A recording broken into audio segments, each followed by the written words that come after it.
Welcome to சிமஸ் kitchen. சிமஸ் கிச்சனில் இன்றைக்கி என்ன ஸ்பெஷல் பார்க்கலாம் வாங்க. சிமஸ் கிச்சனில் இன்றைக்கி ஸ்பெஷல் ஈஸியாக செய்யக்கூடிய கலர்ஃபுல்லான டேஸ்டியான எல்லோருக்கும் பிடிச்ச நெல்லிக்காய் ஊறுகாய் எப்படி செய்கிறது பார்க்கலாம். நெல்லிக்காயை உப்பு தண்ணியில் ஊற போட்டு நல்லா வாஷ் பண்ணி எடுத்துக்கலாம். நெல்லிக்காய், உப்பு, புளி மூணுத்தையும் குக்கரில் வேக வச்சு எடுத்துக்கலாம். காரம் எவ்வளோ உங்களுக்கு தேவையோ அந்த அளவு மிளகாய் எடுத்துக்கணும். ஊறுகாய் கெட்டு போகாத இருக்கிறதுக்கும் ஊறுகாய் நல்லா வாசனையோடு இருக்கிறதுக்காகவும் கடுகு வெந்தயம் சேர்த்துருக்கேன். மிளகாய், கடுகு, வெந்தயத்தை ட்ரை ரோஸ்ட் பண்ணி எடுத்துக்கலாம். கடுகு பாருங்க நல்லா பொரிய ஆரம்பிச்சிடுது. எப்படி பொரியறது பாருங்க கடுகு வெந்தயமும். இந்த சமயத்துக்கு அடுப்பை நிறுத்திட்டு அதே சூடோட ஒரு 5 நிமிஷம் வைக்கலாம். ஆறுற வரைக்கும் இருக்கலாம்.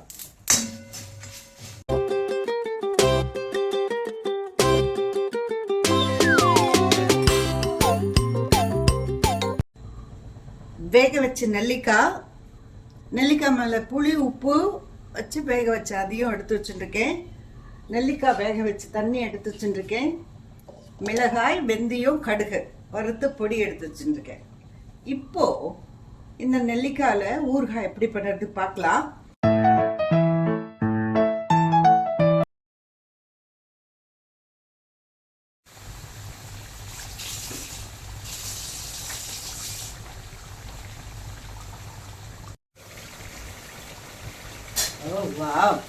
எப்படி பாருங்க. உங்களுக்கு பிடிக்கும்னா இந்த அளவுக்கு வெள்ளைப்பாக்கு கொஞ்சம் சேர்த்துண்டா ரொம்பவே நல்லா இருக்கும். இந்த ஊறுகாய் பாகு சேர்த்துட்டு நல்லா மிக்ஸ் பண்ணி விட்டுடலாம். இந்த ஊறுகாவை ஆற வச்சுட்டு கிளாஸ் பாட்டிலில் எடுத்து வச்சு யூஸ் பண்ணணும். அண்ட் ட்ரை ஸ்பூனில் தான் எடுத்து யூஸ் பண்ணணும். உடன் ஸ்பூன் யூஸ் பண்ணணும். ஓ வாவ், எப்படி இருக்கு பாருங்க. பார்க்கச்சேவே சாப்பிடணும் போல இருக்கு. அதுவும் தயிர் சாப்பிட்டுட்டு சாப்பிடச்சே ஆஹா ருச்சியோ ருச்சி. இப்போ நான் என்ன பண்ண போறேன், இந்த நெல்லிக்காவை எடுத்து வச்சுட்டு இந்த நெல்லிக்காய் அந்த ஊறுகாய் ரசம் இருக்கு இல்லையா, அதில் சாதம் கலந்து சாப்பிட போறேன். தொட்டுக்க பொரிச்ச அப்பளம் எப்படி இருக்கும் நீங்களே நினைச்சு பாருங்க. ருச்சியோ ருச்சி.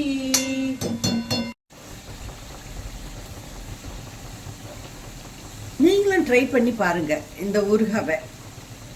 மறுபடியும் தயிர் சாதத்துக்கு ஒன்ஸ் மோர் எல்லாரும் கேட்பாங்க.